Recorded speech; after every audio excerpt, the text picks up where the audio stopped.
Hi everyone and welcome back. This is the second video of our series on how to film yourself from home or in the office with no other colleagues around. In the last episode we covered camera techniques for self-filming. And in this episode we'll cover how to effectively deliver your message. There are two main methods, and we'll talk about the pros and cons of each.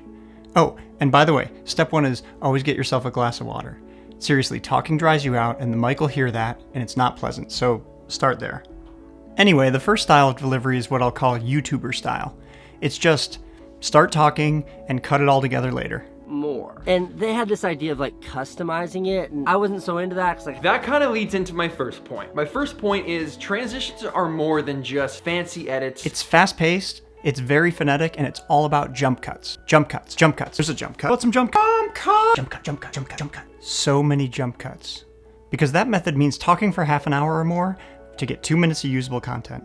At which point, you really only have three options. Jump cut confetti, or if you use two cameras, cuts back and forth between them, or a very long video that rambles a lot. Those won't work for a lot of business videos. So that leads us to the second method, scripting. For flawless delivery and to make sure you cover everything in just the right way, you'll have to script your message. There are two phases to this process, script development and then delivery. For development, be sure to test your script early and consistently by reading it out loud during the writing process.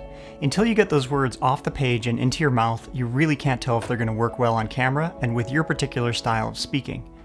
Once you have a draft you like, film yourself delivering it with your webcam or phone, and edit that footage down. I promise you'll see even more changes you might not have noticed on the page. Then record your final script on the webcam and use it to cut together an assembly of your video with placeholders for B-roll, and try to commit to that as your working edit. Once you have a cut you like, go back to the script and mark which portions are on camera and which are voiceover covered by B-roll. So by the time you record your narration, you've essentially already cut your film together. The on-camera portions you'll have to deliver perfectly to avoid jump cuts. And the B-roll portions you can just read right off the page, since no one's going to see you doing it, unless you cut back to yourself later.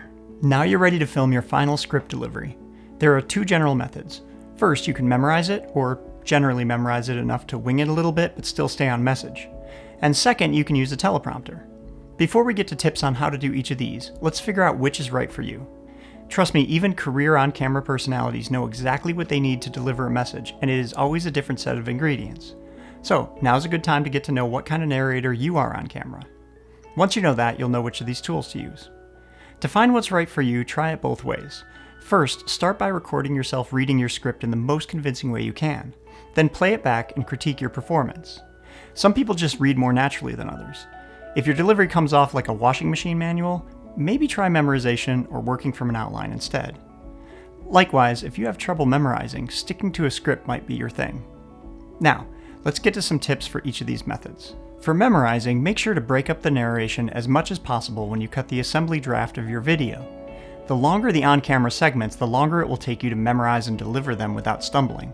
For prompter work, first get yourself a prompter that works with a phone or a tablet and a third-party prompter app. We use the One Take Only prompter and the PromptSmart Pro app. If your camera has rods, prompters that attach that way are nice. But there are also prompters that mount to separate tripods and small prompters that clip to the front of the lens. Try not to film yourself from too close, especially if you're using a tablet. The closer the camera, the more pronounced your eye movement back and forth as you read the text. Film from farther back and shrink the size of the document you're reading. You can do this either by using a smartphone instead of a tablet, or by bringing the app's margins way in. Once you set everything up and have your final script imported to your prompter software, you'll need to set the right speed.